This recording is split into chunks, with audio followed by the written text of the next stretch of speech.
This is our 105 practice question.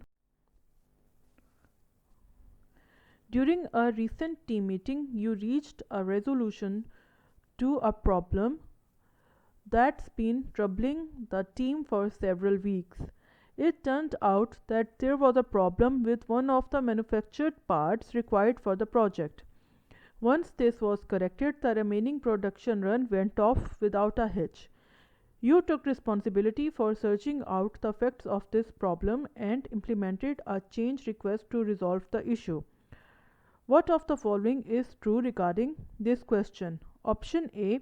This is a defect repair which is performed during the direct and manage project work process. Option B. This is a corrective action which is performed during the direct and manage project work process. Option C. This is a preventive action which is performed during the direct and manage project work process. Or option D. This is an unapproved change request and must first go through the perform integrated change control process. And the correct answer is option A. This question describes a defect repair that was discovered and implemented. Defect repairs come about as a result of approved changes. Approved changes are implemented in the direct and manage project work process.